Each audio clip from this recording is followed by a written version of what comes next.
next session now is related to books, related to in some ways, to what we have just spoken about. It is education in transition, keeping pace with changing times. And for this, I would like to welcome our guest, Pramath Sinha. Good morning and namaskar, and welcome to the opening session of the Vasant Vihar Litfest. Thank you, Sanjana. Great to be here. Thank you. You are described as an engineer, turned consultant, turned mediapreneur, turned edupreneur, and an innovative thought leader. Let me just say a few lines about Pramath here. He's the founder and chairman, Harappa Education, founder and trustee, Ashoka University, founding dean, Indian School of Business, educator, and an institution builder. That's a lot of things rolled in one. I would like to begin our conversation by just asking, what is it, having done so many different types of things, that brought you towards getting involved with education? Sanjana, like a lot of things in life, the initial involvement in setting up educational institutions and being involved in education happened very much by chance, and I can tell that story separately. But I think once I got involved in it, I realized what a transformative effect it was having on the lives of the students that we were able to touch. And this is not any new big insight or discovery. I think we've all experienced it through our own education and what we have all gone through. But, you take it for granted and you go through education like everybody else does. And yeah, you hear this and you give your own educational institutions credit for what they did for your professional success over time. But the thought kind of stays there and doesn't go beyond that. Suddenly, when I saw that I had now if I may say, the power to bring that education to many more people, and also the power to up the quality of the education that people were getting, which they deserved and were otherwise not getting. That brought in a new motivation, a new purpose, a new meaning to what I was doing. And so gradually my life has moved away from the world of business, which is what I was largely part of, to now focusing entirely on education. So that's kind of how this move has happened over time for me personally. Right. No, and you've done some very innovative ways of introducing learning in India. And I think many young lives will be thankful for that. According to you, what do you think is the main purpose of education? Is it to gather information? Because we have a very academically focused way of learning. Or is it about developing personality, developing skills? I mean, what do you think? Does it go side by side, or is one more important than the other? I would go so far as to say, Sanjana, that higher education in particular, which is what I'm most focused on, is only about the second. Okay. And in fact, bringing out the best in yourself naturally leads to your being able to get into the knowledge that you need, whatever you do, at least at the higher ed level. Okay. At the high school and primary and secondary school level, of course, we have to provide some basic foundational information. People need to learn the alphabets, people need to learn how to do math, and they need to Right. understand how the world works and so on. So there is an obligation to give them information. Right. But I think at the higher ed level, we've kind of lost the way over centuries, where over the last couple of centuries, where it has become a pathway to a job and a profession only for many, many educational institutions and for a very large number of students. Mm-hmm. And that's where I think we have made a error, I would say, because higher education was never meant to be that. And this is coming back to haunt us, because now what is happening is professions are emerging for which there is no education. That's right. That's right. So how do you even educate people for those professions? Yeah, you have spoken about how we have educated graduates, but they are not employable. So there is a big gap between employability as well as education, and I don't think there will be a quick fix. Perhaps where you're coming from, that's one way of addressing that. Yes, so I I jokingly say that a lot of the programs that I'm doing are actually remedial programs. Okay, right. Because Okay. you are undoing the damage that we have done in the school system and in the college, because a lot of the programs that I start are actually postgraduate programs, Right. which are kind of this 1 year postgraduate program, which is correcting for the 15, 16 years of damage that we have done. And so, yeah, I think there's a huge gap, and that gap is going to become larger, because we are still in this mode of predicting what jobs there will be, and therefore, what should I train this child to fit into that job? Mm-hmm. And that is very transactional and very short-term thinking. You should be now training that child to do any job, because you really cannot anticipate what job they will have. I'm sitting here in front of a camera doing a virtual Litfest, which would have been something which would have been unheard of a year ago. But we've adapted to this new norm, and we've accepted it, and we're moving along with it. So, like you say, it's important to keep inventing things and improving oneself. How do you think education is going to change going forward?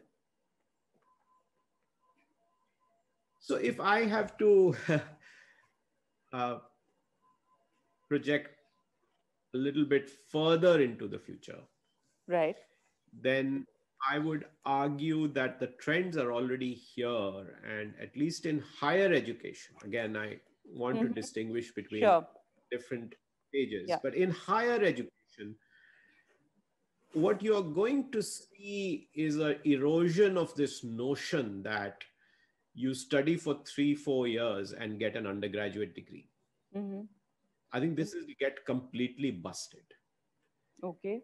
There will still be people who will do that. So Right. don't get me wrong. I'm not saying that people will not go to top institutions and say for 3-4 years, I'm going to soak in the academic uh, atmosphere of a great university and sit at the feet of great professors and hang out with really great minds and enrich myself. I think that will happen. But for the most part, people are going to start looking for things to work on, Mm-hmm.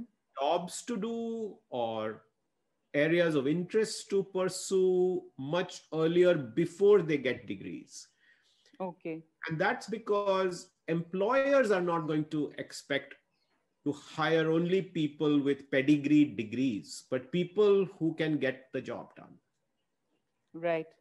And they're going to place less emphasis on, a B.Tech in CS with a GPA of 3.5, right? They are going to say, listen, person can program.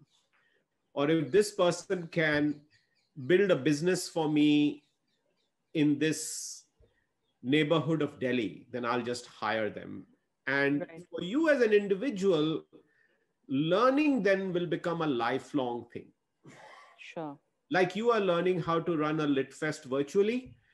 Yeah. Uh, Tomorrow, if you want to go become an entrepreneur, you learn that. Day, Mm-hmm.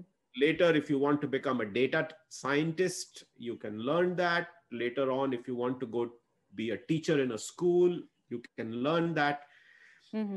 And increasingly, people have mixed reactions to this, but people are saying that the first humans have been born who will live more than 100 years. Some are saying even Okay. 150 years. So you have to keep learning And on the go. Otherwise, you'll become a yes, dinosaur. yes. And I think one of the things when people talk about robotics and AI making us all redundant and there'll be nothing for us to do and machines will control is that they forget that, at the end of the day, you and I and everybody else represents 70,000 years of human evolution. That's true. And we are essentially curious and we are problem solvers. We like challenges. That's what we are, today it manifests itself in work. Tomorrow it Right. can manifest itself in something completely different. So we will all generally keep ourselves gainfully employed, whether doing farming or whether building a business or whether working as an employee or Mm-hmm. pursuing a passion that is going to make something happen in the world. Mm-hmm. So I don't think that is going to stop, and therefore we are going to be required to learn all our lives. And that's the other big change that is happening in education. Right. I mean, interestingly, you say that a lot of learning has happened, at university, at the feet of your teacher, or living the campus life through a process of, if I can call it, just soaking in the atmosphere. A lot of learning happens like that. That is something which is lacking and missing when one learns online. How important is, I mean, what is the role of a teacher now? Because I think that human interaction which we have when we are physically at a university, vis-a-vis online, we are missing that personal touch with each other. But going forward, how are the teachers going to deal with that? So you've opened up a topic on which we could spend the whole hour, but I will. Good. We have lots of time here, so we can have an interesting discussion about it. So I'll quickly make 2, 3 points, and you can tell me if you want to explore them further. But I'll Sure. answer the specific point about the teacher in a minute, Hmm. more specifically. So the two additional points I want to make is yes, you are missing that campus and classroom element. Right. But think about the people who are not getting that. Sure. And think about all the people who are getting that in name only, but it's very poor quality. Hmm. So for them, the Okay. argument that this is not the same as soaking in the atmosphere on campus doesn't even hold because they are today soaking in, if I may say, nothing. That's true. And therefore, what you are providing through what we are doing today, by the way, Uh-huh. is much, much better than that nothing. So that's my first point, Sure. and we can come back to that. Okay. My Right. second point is that we have actually gone through this before. You started with books. You're Right. doing a lit fest on books. Yes. When books first came around, Sanjana, the same thing happened and people said the same thing. And we can talk about that more. I won't go into that story. But people said, how will anybody ever learn from books? You Right. have to sit at the feet of the teacher in a gurukul and hear them talk and be inspired. And that's only how you can learn. Right.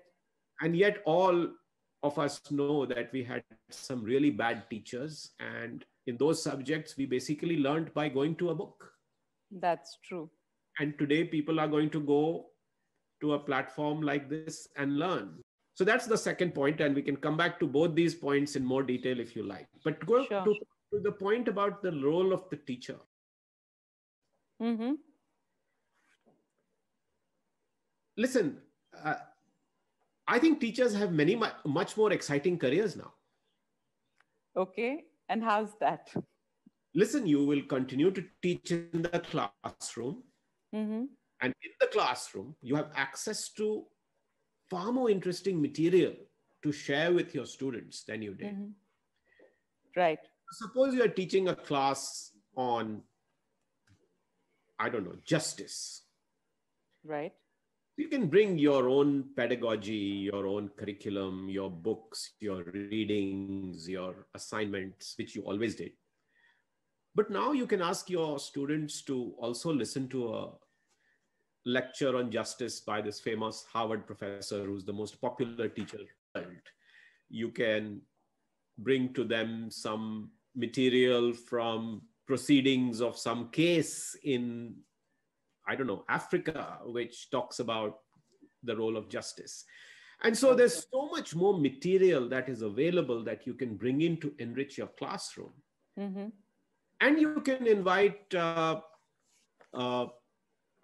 people like you are having in this Litfest to come and give guest lectures and sessions, which Right. otherwise you wouldn't be able to do from around the world.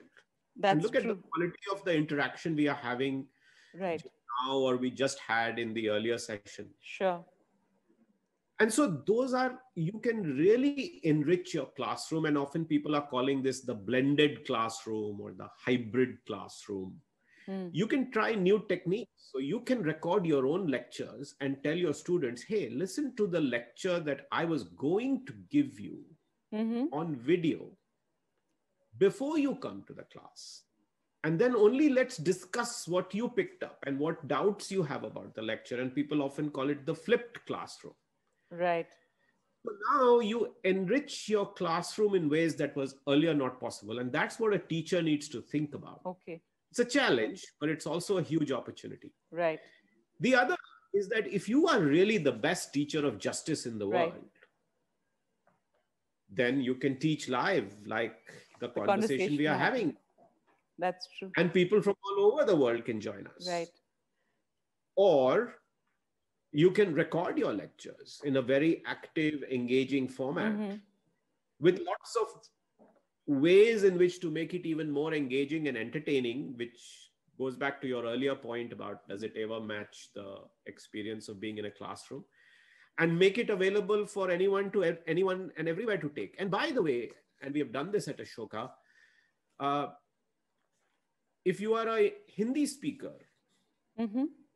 or a Bhojpuri speaker, as you and I are, what if you were to actually teach in Bhojpuri, which you cannot teach on your campus, on your Right. university, because it's English medium, so called. Mm-hmm. But I can teach the same justice class in Bhojpuri, and maybe lots of people across UP and Bihar can access it in the local language, which I was not able to do earlier. That's true. So all kinds of possibilities start to emerge for teachers almost to have a parallel second career. I think it's Right. almost a rebirth. Right. Right. Right. Yeah, well, I guess, I mean, that's something we've also learned these last couple of weeks when we've tried to do this Lit Fest. Um, there are so many things which one can do parallelly. It doesn't need to be unidirectional. So, is this the philosophy behind setting up Harappa education? Is this the thought which came to you when you decided to do this? Yes, Sanjana, the simple thought behind Harappa at one level, there are two or three thoughts. The first thought we've already talked about, Right. which is Ruler. there is something foundational that is missing from our education. And I wanted to teach that through a program.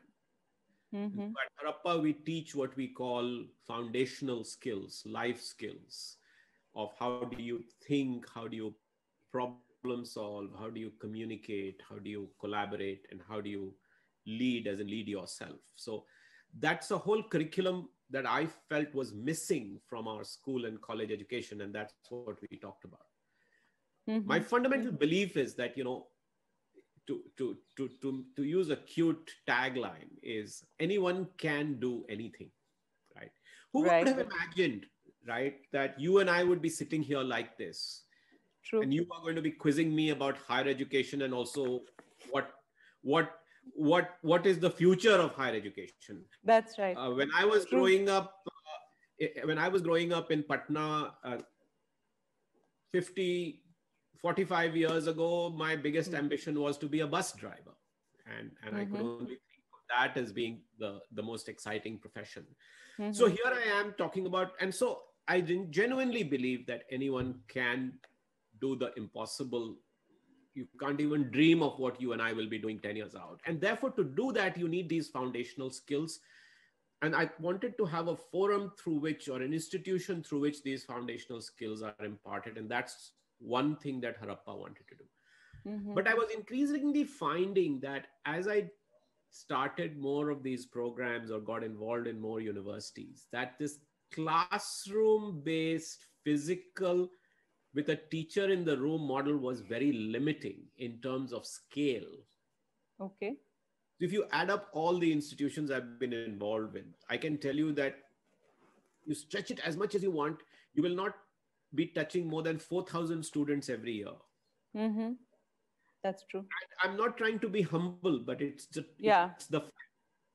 And there are Yes. many millions who need this kind of education. Of course. I came to the conclusion that if I was going to do something new, it had to be at scale. And the only way you could do that is by using technology. And Right. therefore, the marriage of the idea of foundational skills and Mm-hmm. online learning, Hmm. and therefore, Harappa. Okay. You do talk a lot about leadership, you know.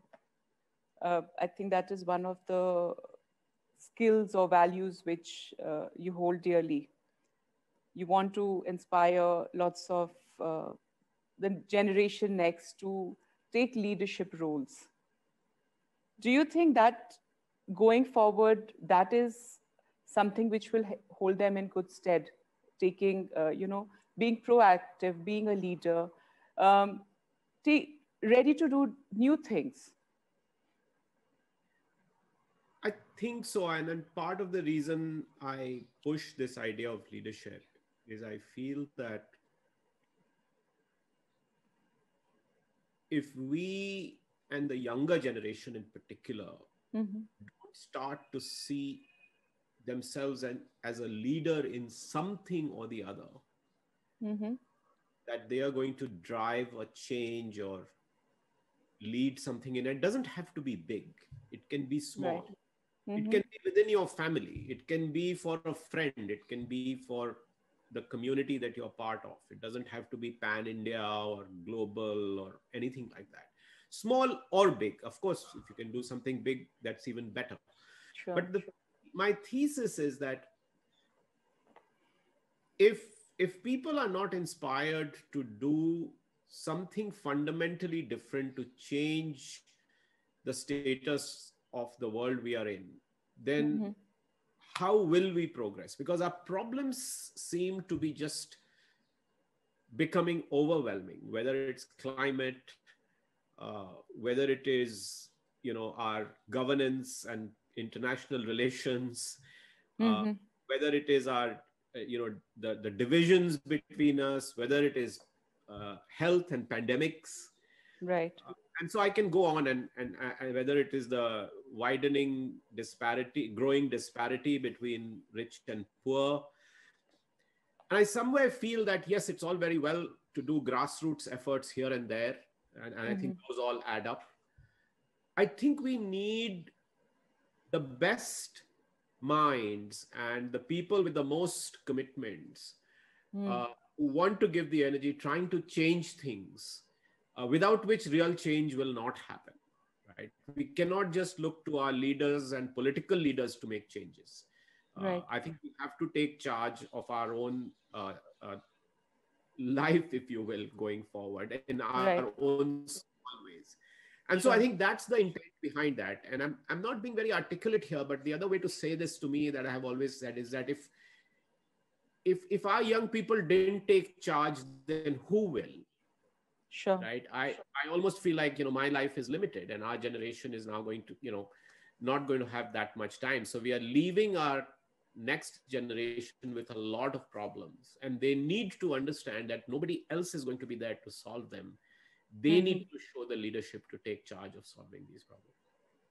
I mean, what you're saying is the generation, the next, I mean, the coming generation, they need to be more flexible in the way they approach work, in the way they approach education, approach learning, I guess.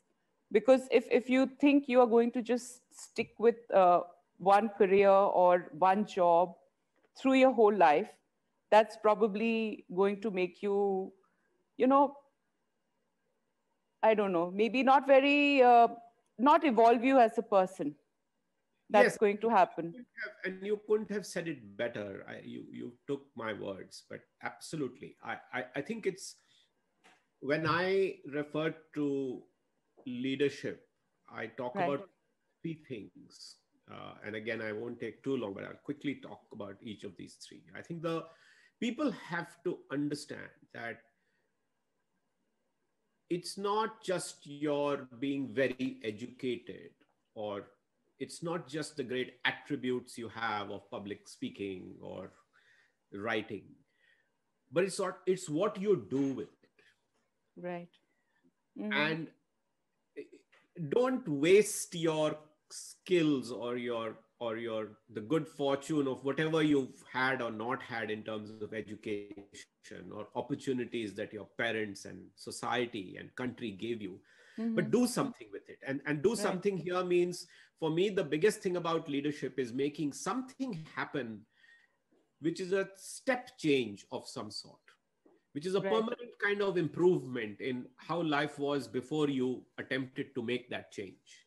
And it Hmm. could be a very small change. I think, for example, you are a mom. I mean, I think all mothers are leaders in that sense, bringing up a child and into the world and releasing them after a while to the world to do Hmm. whatever they do is a moment of leadership in that sense. So I think, are you measuring your life with something substantial that you're doing, is the first point. I think the second is, you can't operate in isolation. I mean, a lot of professions and ideas, a lot of professions and jobs are stuff where you just do your individual contribution. I think it's important that you think about your life also in terms of impacting the life of others. And I don't mean it in a charity way. Right. A colleague or somebody you're mentoring or somebody you are helping also get a leg up in life. I think that's a second element of leadership that everyone should be thinking about. Right. And the third is, in all of this, how are you also growing and changing yourself? And that gets Hmm. back to the point about education that you were talking about. If you don't do that, then you will not be able to equip yourself to make that impact and to help others over time. And Right. so I see the call to young people is really about these three things, that realize that you are very comfortable and it's great that you've got all this education or support or upbringing or opportunity, but use it to, one, make a difference, two, Hmm. make a difference to somebody else, and third, to also grow yourself. And that's all that Right. leadership is really about in very simple terms. And it doesn't have to be to change the world, it can just be a Sure. very small thing. Yes. I think um, these small changes add up a lot over a period of time. Um, Yes, Sorry. go ahead. So I was going to say that Vedika scholarship program is a very different sort of a program, which again, where you're a founder, and you've created a different sort of a program where it's a residential program. So why? I mean, and it focuses on women, focuses on girls, professionals who need to enhance their skills. Why do you think you needed to create a program which was focused only on girls? uh, Two or three things there. uh, first and foremost, I have realized over a period of time, uh, painfully so, that in terms of education and opportunities today, right Mm-hmm. now, in the world, but especially so in our own country, women are being left behind. Okay. And part of it is that they are still treated differently from the son in a lot Mm-hmm. of families. For good reasons sometimes, and sometimes mostly for unfair reasons. Mm-hmm. And simple things like, these are all cliched ideas, but they are, by the way, painfully true, that Right. you send son to the English medium school and the daughter to the local language school. Mm-hmm. You send the son to a NIT halfway across the country, but if your daughter gets in, then you say, "Nahi, beti yahi pad lo." Mm-hmm. So you deprive them of that opportunity. Right. And I was seeing this as I was doing admission interviews across my time at ISB, Ashoka, and so on. So I Mm-hmm. felt like,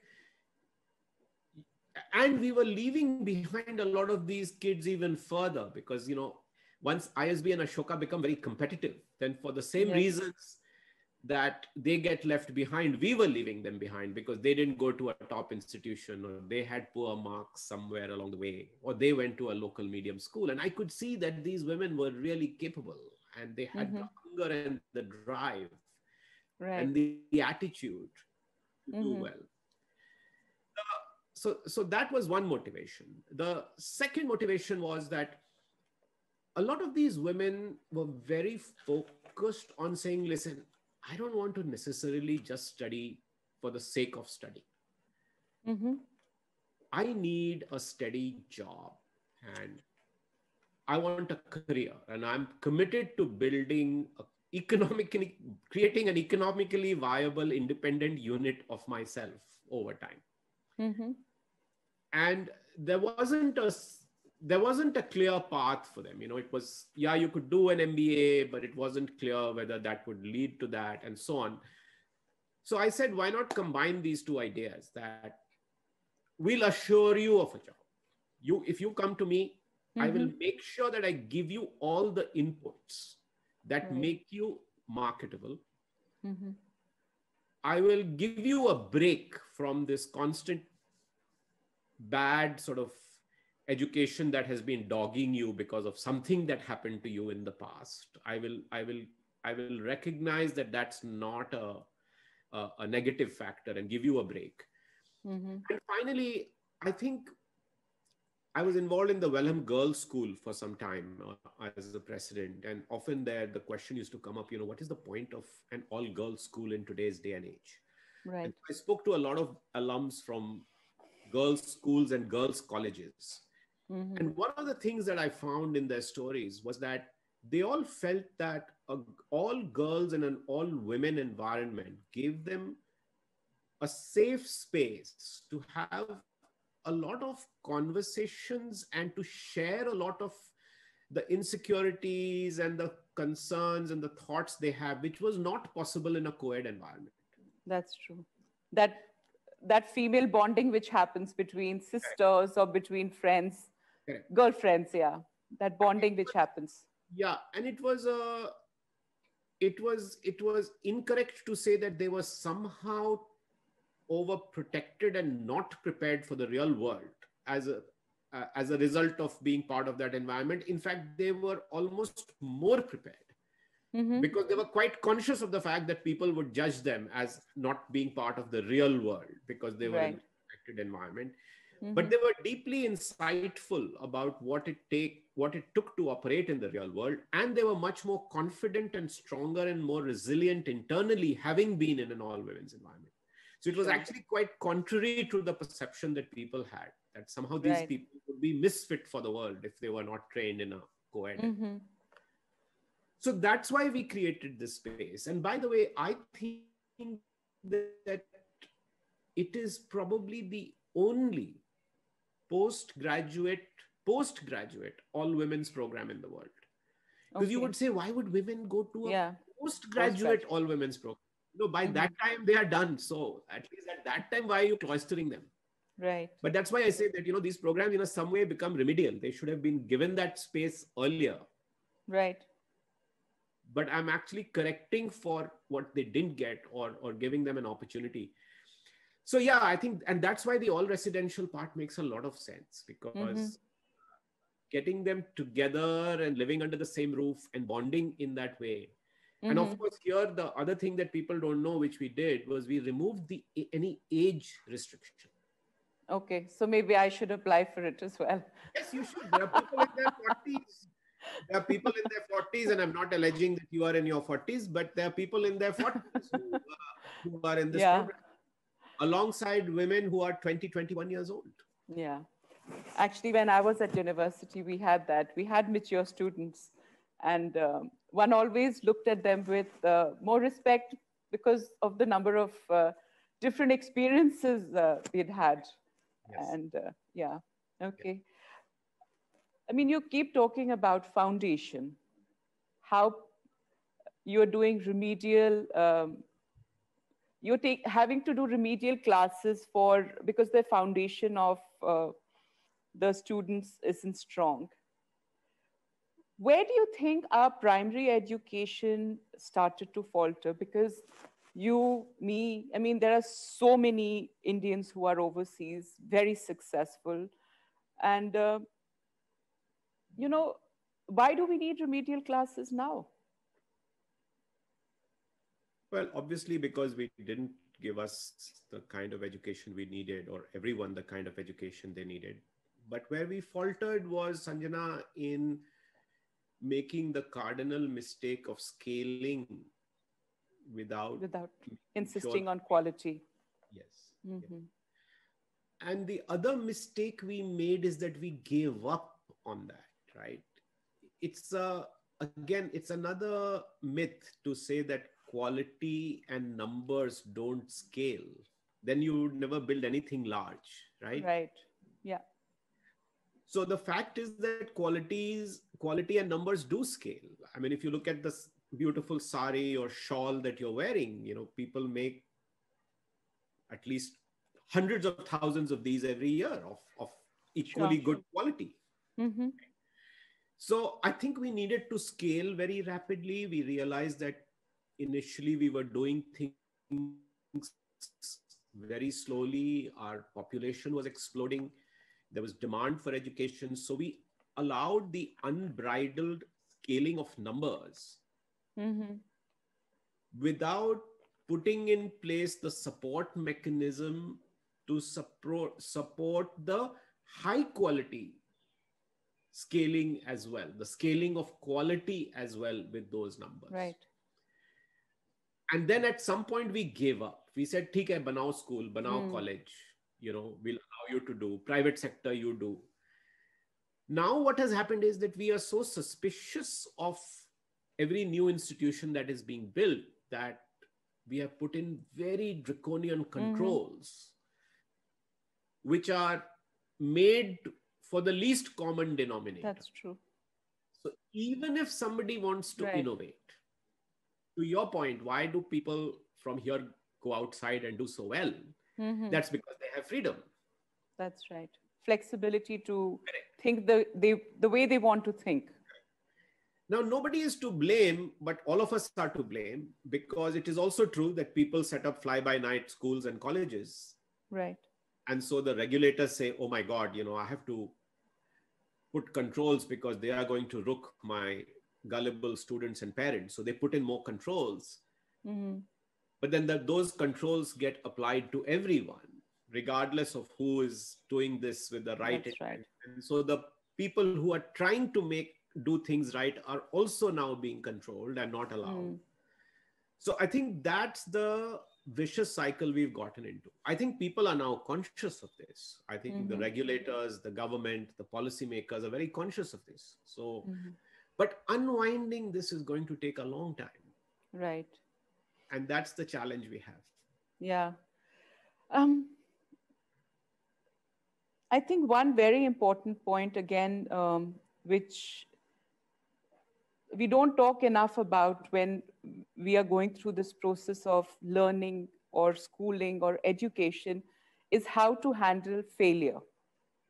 Because invariably, there are stumbling blocks in everyone's lives. But in this over competitive world, failure is always seen as something, you know, which is unacceptable. What are your thoughts on that? I think you already answered the question. I have exactly the same thoughts that, failure is so much part of our lives. In fact, all our lives are peppered with failures, mistakes, failures, and setbacks. We actually have a course on this at Harappa called Embracing Change.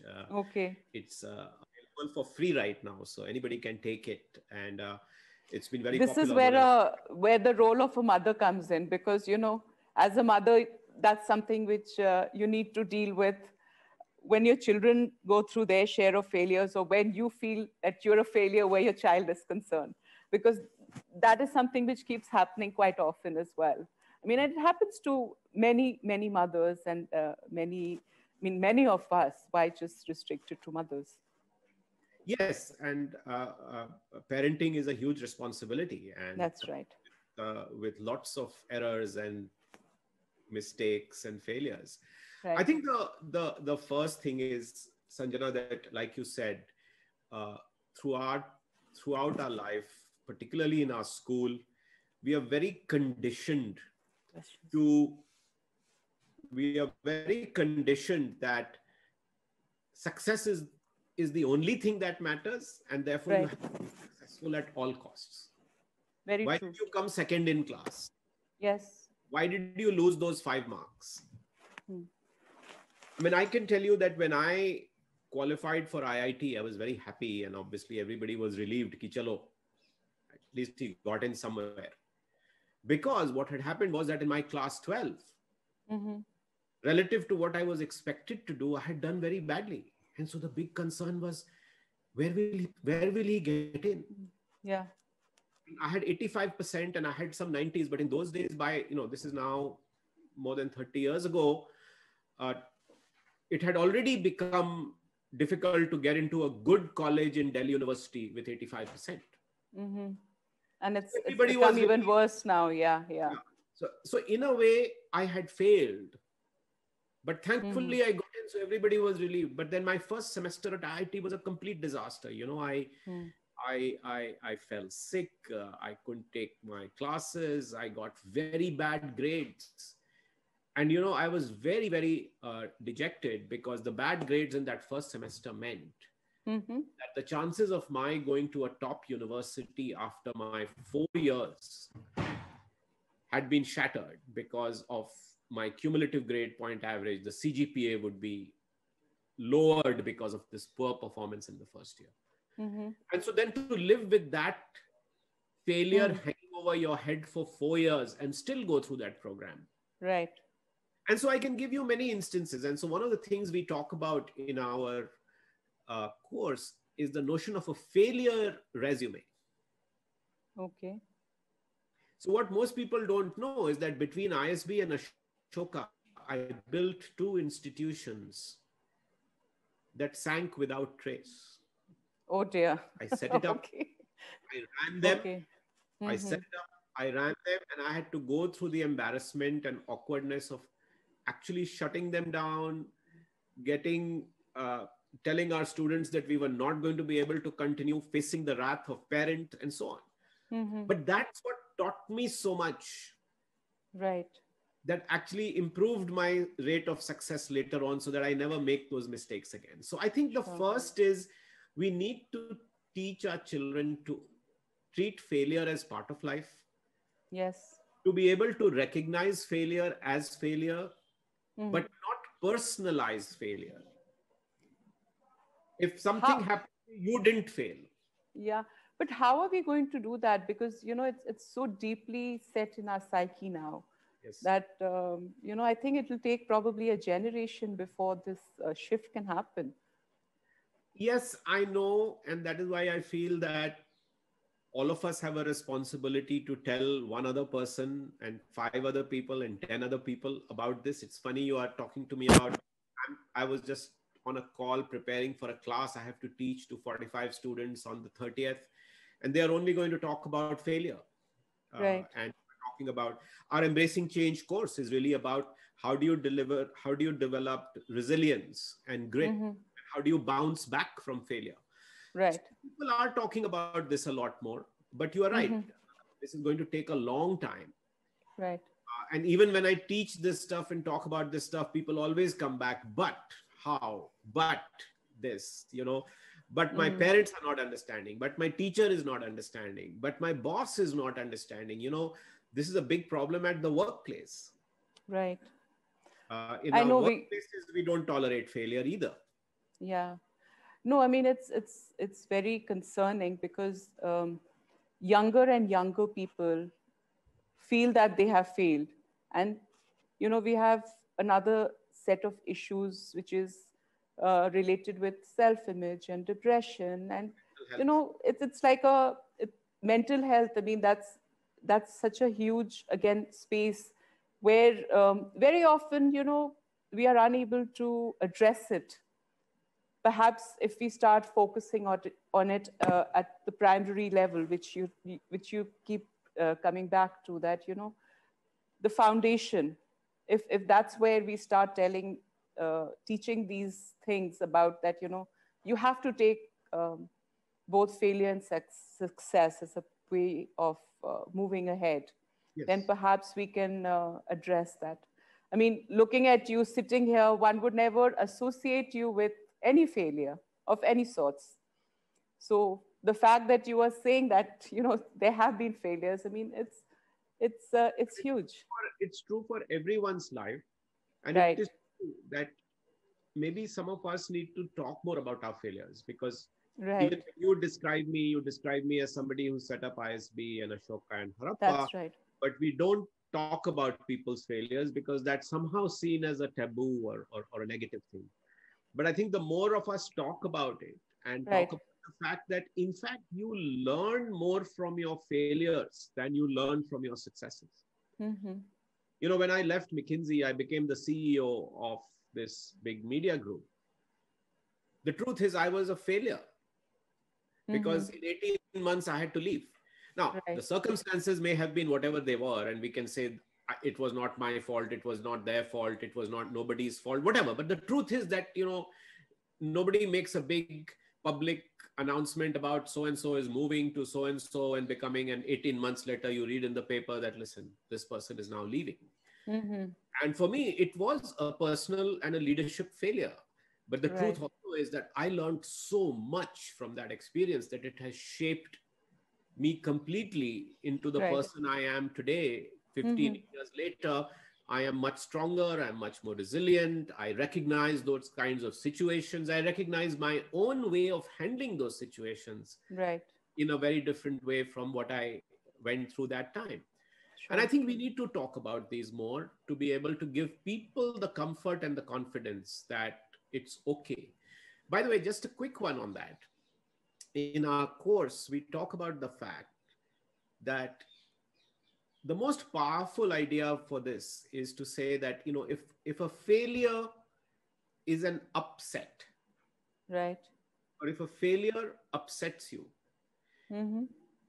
use that to recognize that the time has come for you to change that upset into a set up for Right. something new, a set up for something different, a set up for a new opportunity, a set up for something that's even more positive than you were doing before.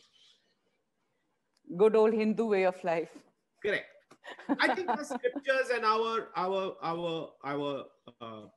great texts and our teachings Mm-hmm. have really. But you see, this is the challenge. This is the stuff that we are losing. We keep talking about how great our universities were Mm-hmm. uh, 3,000 years ago, that we were the pioneers in education with Takshila and Nalanda and so on. But we've lost the real DNA of those institutions, which was really about this idea of discovering the world for yourself Right. through failures and successes. No, thank you for being so open and candid about this, because it's not very often people get to talk about it. We have a question from Mr. MP Singh, who wants to know, do you feel the setting of skill training institutions can fill in the gap between academic university degree and professional job requirements? Yes, of course. And I think there are a large number of skill training institutions that are being set up. I'm involved now in a skills and entrepreneurship university that the Delhi government is setting up. Right, And there's a host of these. right. I do think that we should recognize, though, that Mm-hmm. most of these skill training institutions are what we talked about earlier, very Mm-hmm. much about job Creations. Mm-hmm. matching you to a particular role or a need or a job in the market. Right. And it's not like you will do them once and you'll be set for life, because by definition, jobs keep changing. And that was the That's earlier right. point, that Yes, we almost have to go through a lifelong of constant skill training. that's true. Yeah. And so while you do that, the skill training institutions have also to depend on, again, what I say, the foundational skills that will actually stand you in good stead across Mm-hmm. all these different jobs, Right. and give you the resilience to make those switches and make those pivots and make those changes each time. So you Okay. need both. The skills Right. training guys also need to focus on the foundational skills, while of course training you for specific jobs. Thank you for that. One last question. Your idea is very good. I have found that present day students are too busy in WhatsApp messaging and internet that they don't get time to read any books. They want to use PPT for answering questions. How can we make them read real books? So I think that three things go together: reading, writing, Right. and reasoning. And Actually, yeah, Dr. Jay Shankar just said that everybody should write. I mean, you heard him as well, and he did mention that. yes. And I think that where you intervene is up Mm-hmm. to you and your context and your child or the young person you are advising or mentoring or guiding. But Mm-hmm. you can start anywhere, and the other two will get triggered, is my theory about this. So your Okay. child may not want to read, Mm-hmm. but your child might want to engage with you on a topic Yes, that over dinner, happens. right? They Mm-hmm. may want to argue something out. Right. They may not write, but they may want to talk to you about something, or they may Right. want to put out a video about something. Encourage them to do that, but then force them to come up with original thinking. I think And you've nailed it. It's to do with original thinking rather than then, just so then they will be forced to read. right. Right. If you tell them go read books Mm-hmm. and they don't like reading for some reason, they may not do that, Right. but they will still want to argue and debate, and they may become irritatingly argumentative sometimes. Force them to say, listen, your argument doesn't make sense, go figure it out, right? And they Right. will soon realize that they have to think first before they argue. Mm-hmm. And just doing a Google search will not get them great thinking. Sometimes it will, Mm-hmm. but then you push them to say, hey, what do you think? So what if somebody is saying this? What is your view? Right. That so the liberal arts guys know this, right? The whole liberal education model is exactly this. At the core of it is getting this interdependence and linkage on Right. reading, writing, reasoning, reading, writing, reasoning. It's Reason. called 3 R's of liberal education: Okay. reading, writing, you cheat on the R, it's W, but you, because it starts with R, Hmm. and reasoning. Right. If you force people to reason, they will read or write. If you force people to write, they will read and reason. If you force people to read, they will write and reason. Wow. Takeaway from this session, the 3 R's. Yes. On that note, thank you very much. We have Mr. Anil Bhargav, Vice President Development. Yes, of course. He would just like to give a vote of thanks. Thank you, Pramath. Not at all, Anil. For provoking ideas. It's good meeting you as always. And may I, on behalf of the club, present a small token, although virtually, but we'll ensure that this reaches out to you. Yeah, I'm intrigued because the token is not virtual. You are giving it to me virtually, but I'm told you are going to send me something physically. So I'm looking forward to it. But thank you for having me. I'm so glad to be here. Thank you. Bye. Thank you very much. Bye, Sanjana. Thank you very much. Thank you for a very interesting discussion. And we will take away the 3 R's and hope to chat with you very soon again. Yes, and thank you everyone for listening on a Saturday morning, on a cold and foggy Saturday morning, but it's now clearing up a little bit. So thank you so much. Thank you. Okay, bye-bye.